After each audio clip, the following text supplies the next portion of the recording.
All right, Steeler fans, it's Monday, which means it's time for the Monday morning conversation. And there are a lot of people that do not know who this gentleman is who's joining my podcast. But the old listeners, the people that started listening to the Let's Ride podcast back in 2020, they know Michael Blue Check Beck as the guy that used to be on my Friday show every Friday. Now it's Jeremy Betts. Michael, welcome back, man. How's it going?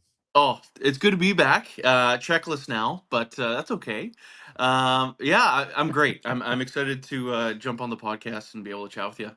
Yeah, it's been a while. I think we talked last off season, and I know that you're busy up there in the Great Northwest and doing the good work for the city of Vancouver, I believe. Is that where you are still? Yeah, you got it. Yeah. All right. I haven't had a chance to speak with you. I have seen some of your thoughts on social media, mainly Twitter, X, whatever we're calling it today. And 2024 is such a weird season, when you think about starting with Fields, finishing with Wilson, finishing the way that they did, losing 5 in a row. What's your ultimate takeaway from last season? Yeah. When they transitioned over to Russell Wilson, I was still skeptical, but obviously things kind of started rolling pretty well. And there's obviously a lot of optimism last year, but as things went on, like you could just see the cracks forming, not just on offense, but on defense.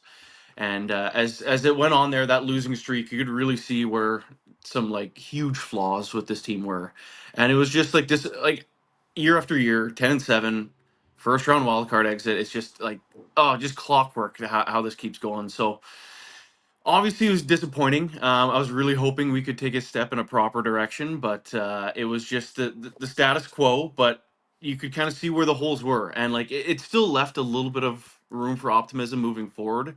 I thought uh, I thought this could be a really good kind of setting up year to kind of bolster the roster, and then in 2026 really make that big quarterback stab, which I'm still hoping for. But we'll see really how that shakes out over the next 12 months here. Now, you were not a fan of Russell Wilson. Is that accurate?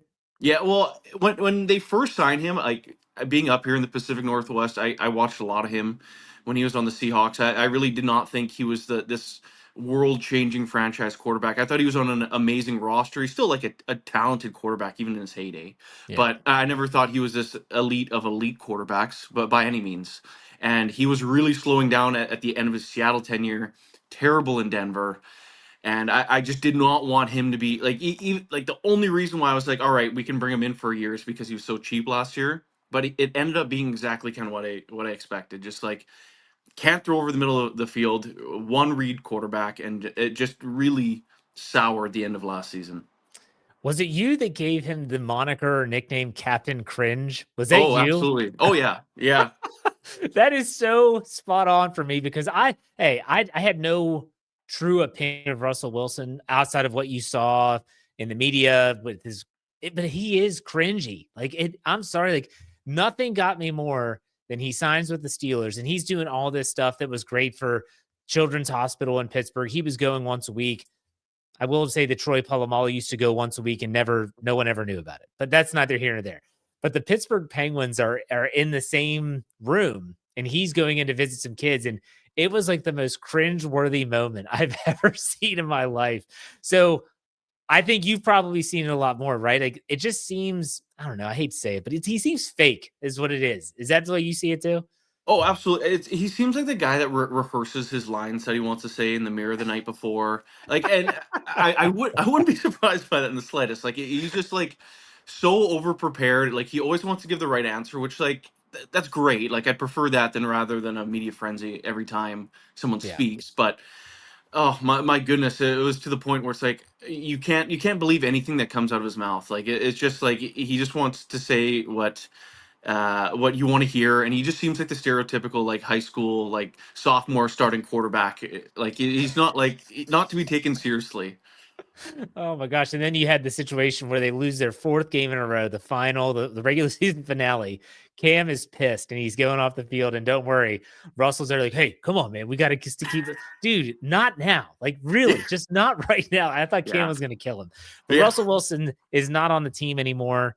What was your takeaway as we kind of move now into free agency? I knew from the person that we keep in touch with that the Steelers did want to get they did want Justin Fields back, and they tried, but they weren't willing to pay as much as the Jets were. What was your take on the potential with Justin Fields, and do you think the Steelers should have ponied up the money to get him?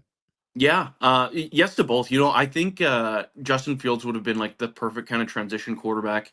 He's still young. He's still super athletic. Like obviously he has his warts when it comes to turnovers, but I thought Arthur Smith and the offense did a really good job getting his footwork and his mechanics kind of as good as they've ever been. Really, I thought they did a really good job of kind of making him the best version of himself he's been so far in the NFL.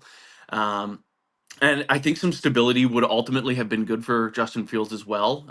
It's hard to say how it's going to shake out in New York now, but I think it would have been wise to try to keep him around. I don't see Fields as this for again a franchise quarterback that's going to lead you to a Super Bowl by any means. But the circus that we're in now it's just a nightmare. Like if they're off 10 million bucks over a 2-year period, you could have incentivized that differently and just made it a more priority to sign him earlier. And I'm sure when he even have touched that number, like it would have been more expensive than the 2 by 30 that I believe they offered. So I wish they did pony up. That was the guy I wanted them to roll with this year. He's still exciting enough. Like it's fun to watch Justin Fields play offense. Like even if you're a fan of the other team, like Right. you don't know what's going to happen on a snap by snap basis. So I do wish they ponied up. I think he would have been a good transition guy, and then someone like that would allow you to not have to draft anybody early this year. But right now, like we're in the state of flux where like it could be a first rounder, it could be a fourth, fifth, it could be wherever they could draft a quarterback. I wouldn't be surprised. But what a nightmare that we're sitting in right now. What do you think the Steelers' plan B was? I mean, they had a plan. They wanted Yeah. Justin Fields. They did not get Justin Fields. I think they were no one's ever told me this, but I think they were stunned they didn't get him. I think they were stunned that he went somewhere else because the Steelers were the ones that kind of, hey, we're going to give you an opportunity, blah, blah, blah. That stuff. We are the Steelers after all. I mean, we're the Mm. Steelers. Like, why would you go somewhere else? Because we're Pittsburgh Steelers. So maybe a little hubris there, but nonetheless, I questioned, well, what was the plan B?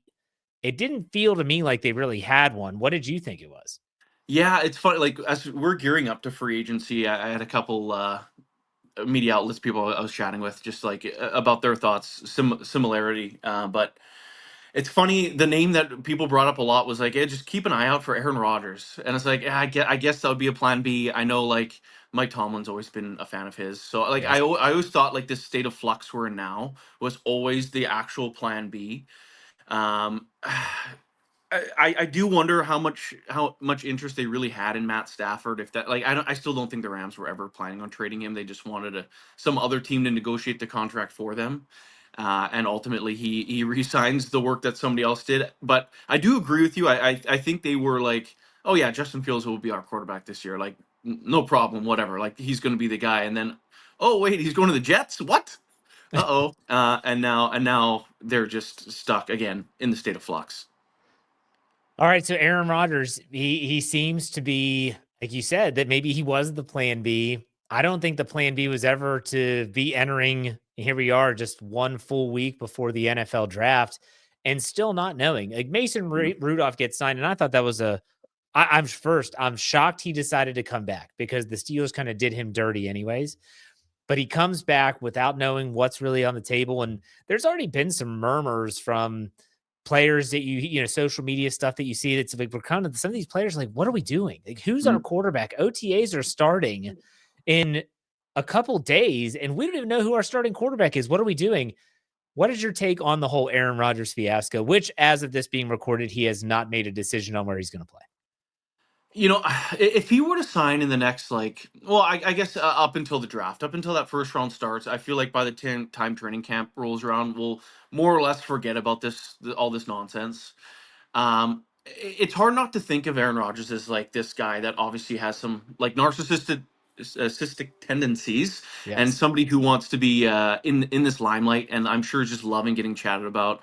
Um, it would be very him to sign as like the second or third pick came off the board, but as time goes on here, like the Steelers really need to look elsewhere. Like they're not going into next year with Mason Rudolph, Skylar Thompson, I don't know, a third round pick and an undrafted free. Like that's just not happening. There's going to be some that is brought in.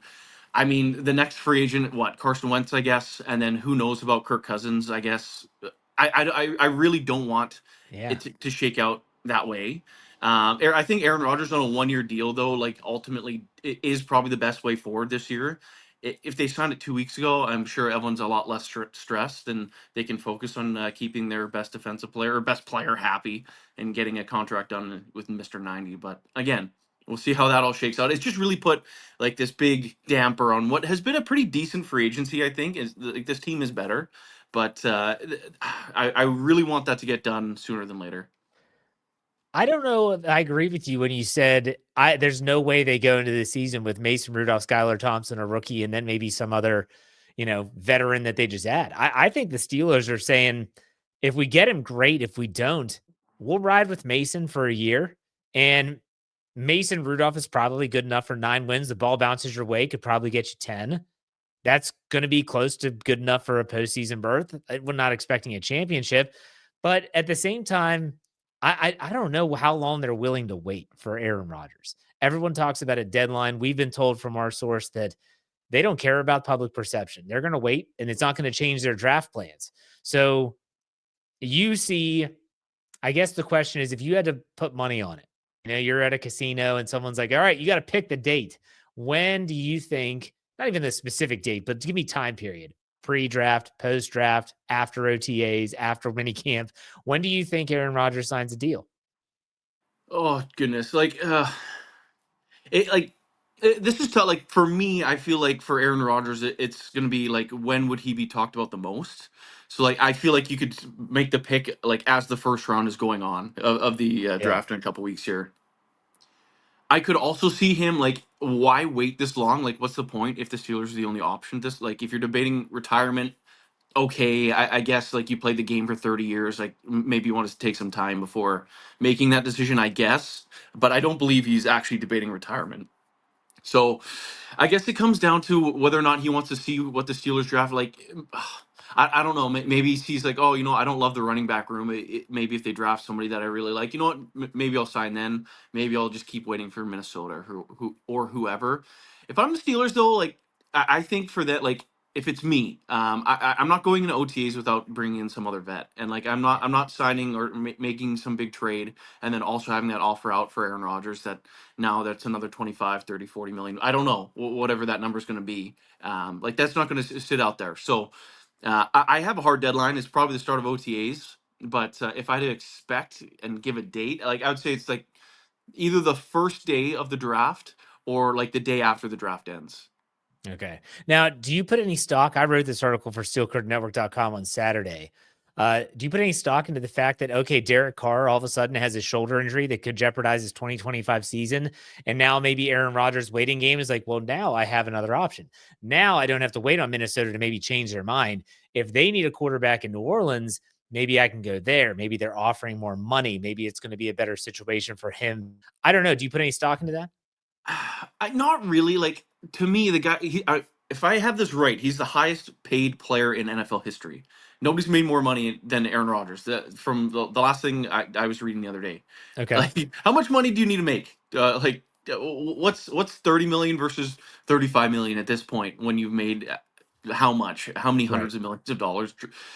And I don't see the Saints being in a better position than the Steelers are. Like I think having added DK and obviously having Pickens and Freiermuth, like there's targets there. Like I think the Steelers have an interesting offense that I think any quarterback would probably look at. Like obviously you look at what the Vikings have and Addison and Jefferson. Yeah, you're going to want to throw to those guys probably over any receiving group in football. Maybe the Bengals, but Right. the Steelers have got something there. Like I would want that. Like Olave, a fine receiver in New Orleans, but I think when picking between the two, if you're coming back, why not actually try to fight for a championship? I don't know if Aaron Rodgers is leading anyone to a championship in 2025, but you're a whole heck of a lot closer in Pittsburgh than you are in New Orleans. So I don't really take too much stock in that. People that try to, read the tea leaves and all this stuff. The one thing that he did, even the meeting in Pittsburgh, it was like, okay, they're meeting. Like they're checking each other to see what this is going to jive, if it's going to be a good cohesive unit. It was the workout with DK Metcalf that I was Mm. like, okay, why would you go and work out with DK Metcalf if you don't have a general interest in playing for this team? Uh, DK Metcalf is a Pro Bowl player. I don't know if he's ever been all pro, but he's an elite receiver in the league. And he's a very different receiver in terms of his body structure and he's just a huge monster of a man. Like, why would you go work out with him? That doesn't make much sense. And so, keeping in mind what we heard from our source, that no matter what Aaron Rodgers does, stays, signs, doesn't sign, the Steelers' approach is not going to change going into the draft.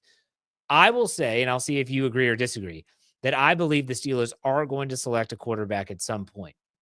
My question for you is, when do you think they'll do that? And do you have a prospect in mind?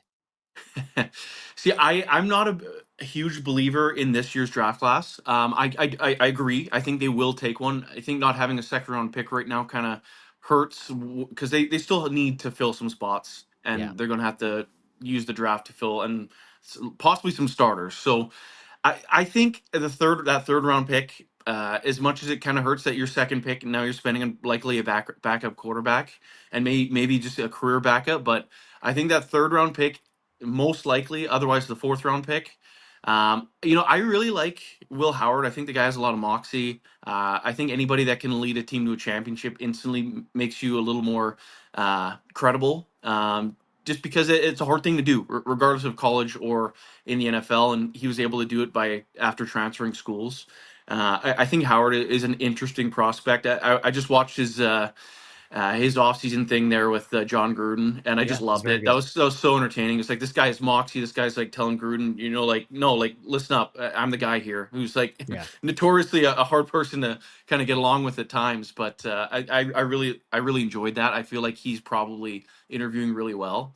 Aside from that, I do like Tyler Shugg. Like I think he's got all the talent, but he's old and often injured. But I think Will Howard is interesting to me. I love the athleticism of Milrow. I still don't know if I know a lot of people think it'd be a great third round pick. I still I still am not a huge believer. I don't love the arm talent and the regression that he had last year. But like if it was me, I'm probably fourth round pick, and I think Will Howard is probably there. But I think more likely it's gonna be a third round pick and maybe Jalen Milrow. If I was a betting man, I think they really like Milrow, and if he's there in the third, that would probably be the guy. But if it was me, Howard in the fourth. Yeah, but Milrow got invited to the event and he accepted. Like, that's weird. Like, It is weird. because it's one thing to be invited. He's a big name. A lot of people are talking about the quarterbacks, whether that's good, bad, or different. But for him to accept it, that tells me that the NFL is viewing his stock as going up. And I could see him maybe being a second round pick. I don't know to where, but I could see him being early third, second round pick. But I do want to get your take on like a Shador Sanders. Not that it Mm. would ever be possible, but let's say he slides to 21. I mean, he's already all over the internet talking about how his meeting with Mike Tomlin was a 10 out of 10 and it's awesome. And he would love to go there. Would you ever even consider the Steelers taking a quarterback, not necessarily Shador Sanders, at 21? Oh man, again, like I still have an eye on 2026, and I just see it being so much better of a quarterback class that it makes it really hard for me to be like, no, like we need someone now. I don't really see it. Like I don't see Cam Ward as being like this franchise quarterback either, and like he's supposed to go at one. So like Shador, like there comes with some baggage, obviously, like having his family's name. Like if Dion's going to stay out of the way, like I think he's going to be more successful. I think the last few days he's been saying the right things. I don't really think he has a big arm. I don't really think he's the most athletic quarterback. So he's got moxie, I guess, and like worked great for Baker Mayfield, who I think coming out of college had a lot more intangibles anyway. But oh man, I think regardless if the Steelers went quarterback at 21, whoever the name was, I'd probably be pretty disappointed at the end of round one because I don't think that's going to be the person that's your franchise quarterback, and a swing and a miss on another first round quarterback after just doing it a couple years ago. Oof! Now you're setting your team back because now what 2 3 years again you're taking another first rounder. You can only swing and miss so many times before now you're in the dumpster of the NFL. All right, so let's leave the quarterback. And so let's assume they don't take a quarterback. Let's say they wait until day 2, day 3-ish to take a quarterback, even if it was someone like a Quinn Ewers late in the draft, if it's like 5th or 6th round. But they do have a lot of holes to fill on their roster. Where do you want to see them prioritize those needs in the draft? Like, what would you like to see them attack early in day one? Yeah. If they were to somehow get a second round pick, we'll talk about that in a second, though. Where do you want to see those prioritize positions in terms of team needs? Right now, I think like if they don't go I know this is a deep defensive line class, but I think they need to spend like a high capital on someone. Like if Kenneth Grant is there, I don't see how you go anywhere else. Someone crazy would have to fall. Like I think you need to prioritize this defensive line. Cam Hayward isn't going to be there forever. You got to look around the rest of your division. You got to stop Derrick Henry, and like you get that large man in there. I think that's going to help right away. I think you need someone that can plug up those gaps. So if you can get a Grant, I'm doing flips. I think that's going to be probably the best case scenario for me at the very least. I think he fits what this team needs a lot. Um, aside Which from by that, which by like, the which by the way, not to interrupt you, but I'm sick and tired of the Steelers messing around with fixing the interior in terms of the lines. You know, like they finally did it the last 2 years with the offensive line, with mhm, taking tackle 2 years in a row, getting Zach Frazier. Like that's what you have to do. You have to invest high capital in it. These Isaiah Loudermilk types are not going to fix your defensive line. I think I agree with you 100%. Go defensive line in round one. Get that big guy that can come in and plug and play. It's going to free up Keanu Benton. I love it. Where are you going next? mhm. Yeah, no, like, to that point too. They keep swinging on tweeners, and they got to stop. Yep. Like they're bringing people in that are edge rushers that are 270 pounds, and they want them to be like five DeMarvin techs, and it Leals. doesn't work. Exactly, and it's not fair to those players because they don't fit, and they keep trying it, and they got to seriously they got to stop. Loudermilk, Leal, it's been a complete waste. Lowry, anyway, where I go next, like it's hard not like the running back spot's weird. And the fact that they keep looking at a few receivers is also a little bit interesting to me. I'm still a believer that Pickens is going to be around, especially if you have a rookie quarterback. You can afford to keep that guy. It's whether or not he can figure it out between his ears, I think is how you keep him moving forward. But prioritizing these picks, I think if you can't pick up another second rounder, it makes things really complicated on how you want to spend your next capital. I think you probably want to pair something better than Gainwell with Jalen Warren. So I'm probably going running back next, and with a third round pick, I think that's totally fine. And then I think you really want to add some more DBs, probably another receiver, and then obviously, as we talked about before, at some point you need a quarterback in there as well. But I think it has to be a fairly offensive heavy draft. Fix your D line, add something to the DB room, and then go from there. Like you're still gonna have to sign some people in free agency after the draft's over. Not having a second round pick this year really sucks. Not that I hate DK Metcalf. I think Mhm. it's a great signing, and I loved how they were actually kind of like saying, okay, we're willing to spend some money on the offensive side of the ball. But man, as the draft approaches, having that second round pick. So you said George Pickens, in your opinion, you keep him. You Yeah, keep him. Do you think that DK Metcalf helps or hurts George Pickens though this year? I think he should help because the way the team was set up last year, they're just bracketing Pickens all game long, and like your only hope was just a sideline ridiculous catch, and he's still freakish enough to pull those off. Yeah. I think having DK and his speed, his ability to take the top off on a defense, it's only going to free up Pickens. I think it's really going to help Pat Farr. I've been screaming for this for years. Use the middle of the freaking field.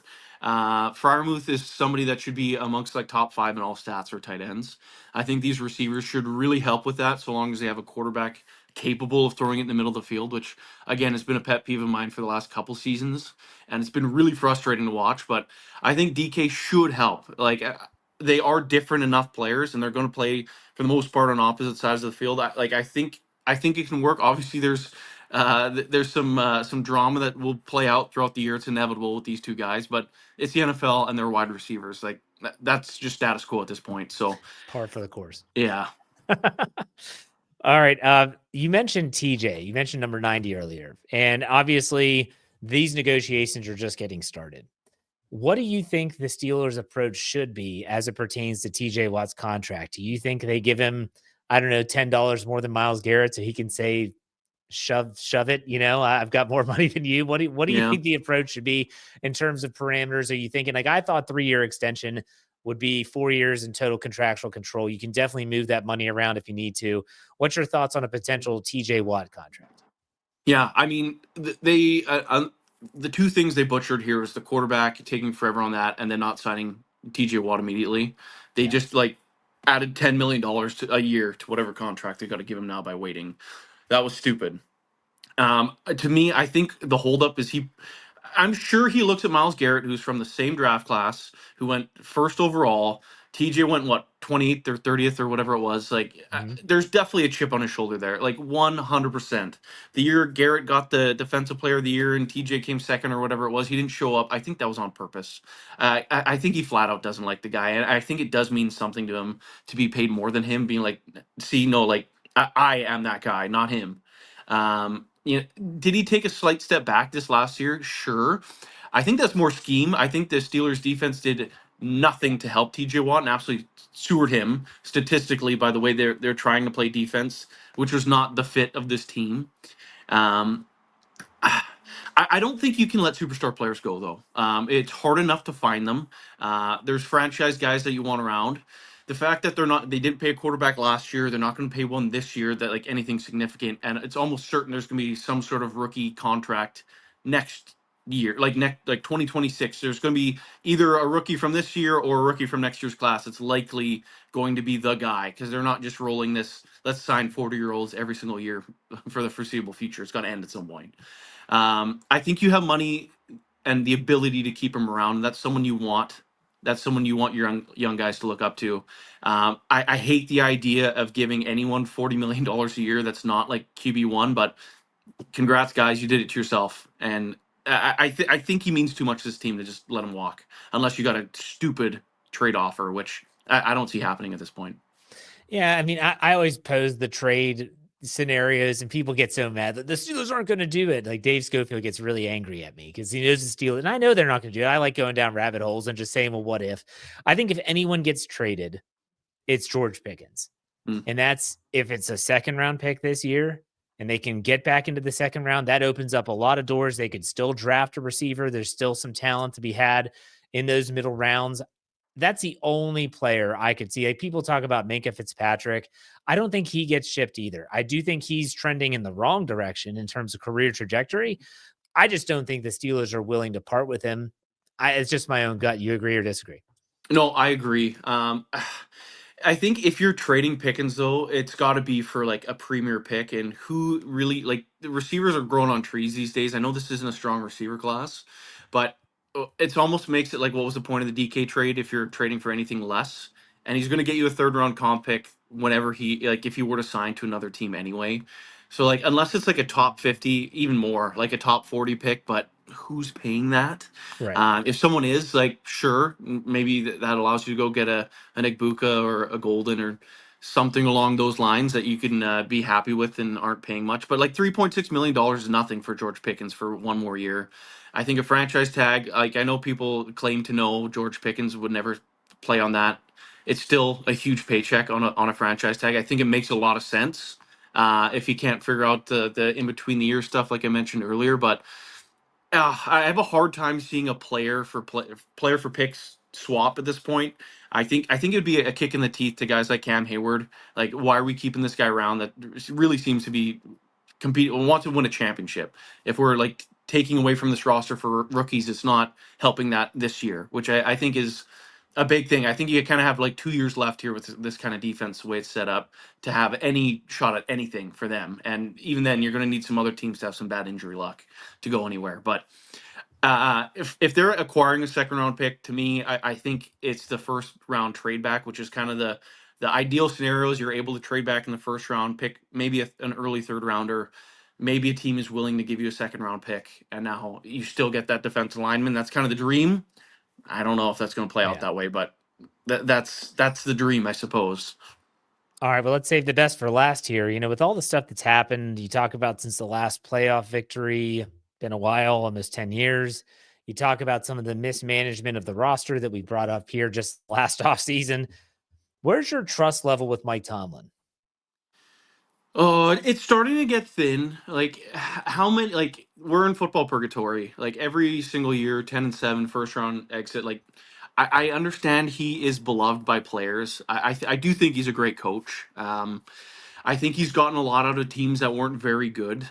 So I think we're kind of at a point here where it's like, man, you got to show us something. Like we need change. Like doing the same thing forever. Like what's the point? like that 10-win threshold is not like a place you want to be.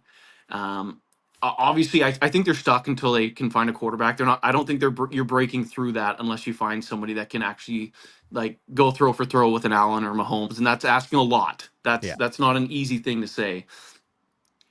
I don't think any coach should have like a forever contract. Like I think there's a certain point where teams get stale and you need to make a swap.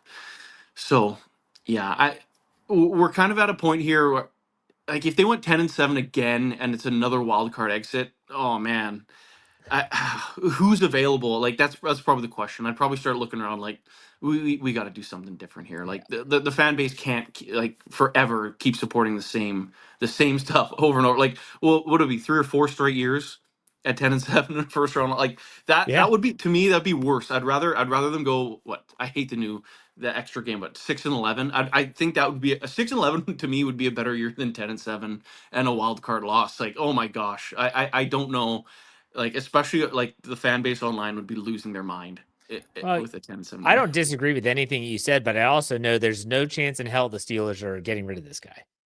He Oh has yeah, no no, trade. He has a absolutely no not. trade clause first and foremost, so unless he wants out or unless he steps away.